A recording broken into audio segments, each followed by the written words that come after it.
शुरू हो रहे हैं और जिसमें हमारे आदर्श और हमारे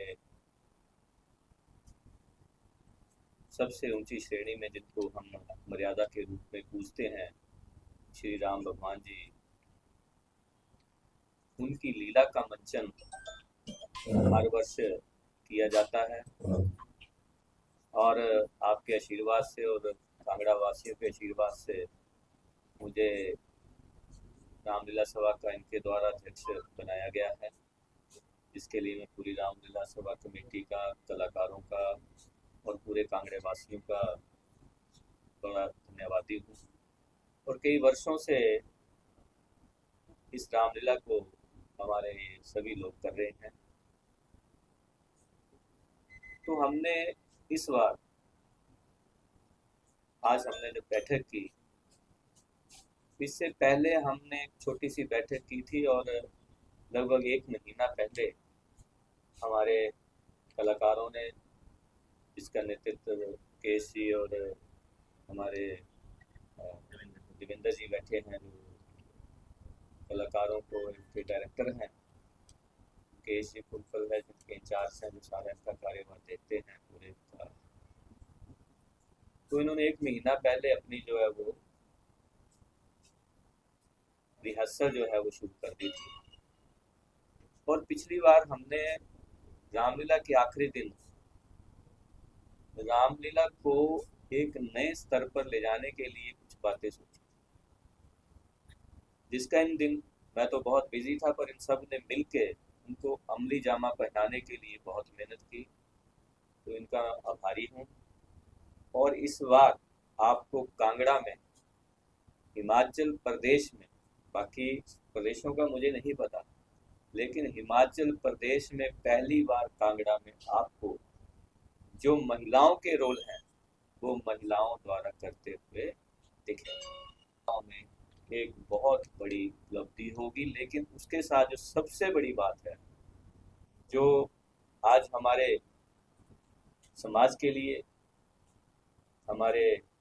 पूरे भारतवर्ष के लिए, हमारी सभी सरकारों का एक एजेंडा था कि चाहे वो बीजेपी की सरकार रही हो, चाहे वो कांग्रेस की सरकार, कोई भी कहीं पे भी सरकार रही हो, आज हमारा प्रेस कॉन्फ्रेंस ऐसी ही है कि इसमें कोई ऐसी बात नहीं होनी चाहिए। तो इस मामले में हम सब एक, और इसी दृष्टि से सभी ने चाहा था कि हर क्षेत्र में महिलाओं को आगे आना चाहिए। तो मैं बधाई देना चाहता हूँ मुकेश जी को, देवेंद्र जी को, उनकी पूरी टीम को, हमारे जितनी हमारी कमेटी बैठी है उन सब को, कि इनके अथक प्रयासों से लगभग 10 लड़कियां जो वो यहाँ पर जो जितने महिला के कैरेक्टर हैं, चाहे वो माता सीता का हो, चाहे वो अच्छी व्यवस्था की महिलाओं के लिए अलग से मैं मुबारक देना चाहता हूँ रामलीला सभा को कि आज जिस दिन से रामलीला शुरू होगी, इनको रामलीला सभा को उनका कमरा जो है वो उनके कार्य के लिए समर्पित कर दिया जाएगा। तो उस दिन से कार्य अभी हमने डेट डिसाइड नहीं किया कि कब करेंगे, लेकिन हमारा मानना है एक तो शायद राम विवाह और एक अंत में जो हम करेंगे उसमें से एक में हम फूलों की होली का और राधा कृष्ण जी की जो झांकी या नृत्य जो भी होगा वो करेंगे, और लोगों के साथ उसमें फूलों की होली खेली जाएगी। और एक में हम अलग से एक और उसमें अलग से कलाकारों को बुला के, तो उसमें हमारी कोशिश है कि राम विवाह में उसको हम करें, उसमें भी एक बहुत ही अच्छे कलाकारों द्वारा ऐसे धार्मिक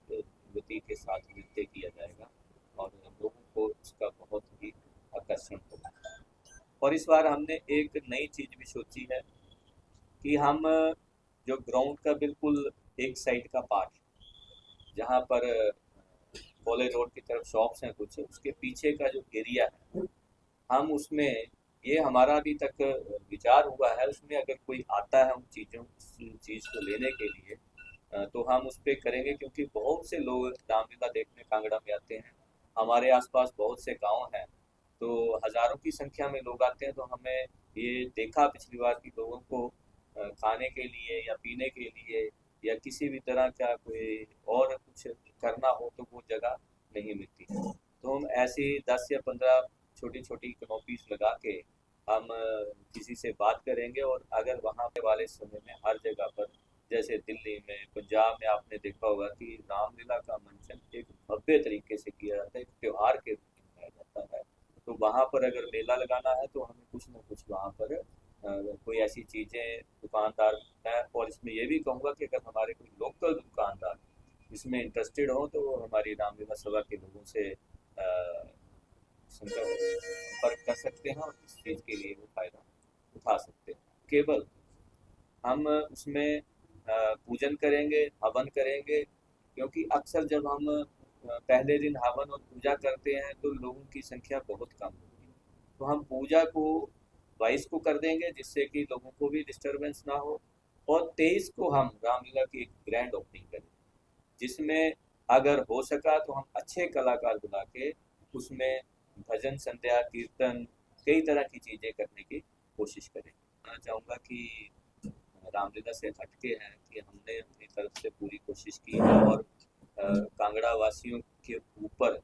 माता रानी की इतनी कृपा थी कि इस बार कांगड़ा में बहुत ही कम नुकसान हुआ है। और कुछ एक जो मैंने आपको पीछे डिटेल दी थी, आज मुझे सुबह एक फ़ोन आया था अंसोली से, के बाद जा रहा हूँ, लगभग 1.5 लाख रुपए के चेक मेरे पास आ गए हैं, और मैं अपनी तरफ से रामलीला सभा की तरफ से 11,000 रुपया CM राहत कोष में भी देने जा रहा हूँ। इसमें अलग अलग हेड है, मैं अपनी तरफ से अलग ले रहा हूँ, रामलीला सभा की तरफ से 11,000 वो भी नहीं दूंगा, और मेरे पास कुछ और भी इकट्ठा हुआ 1.5 लाख, लगभग 2 लाख रुपया मैं CM रिलीफ फंड में जमा करा।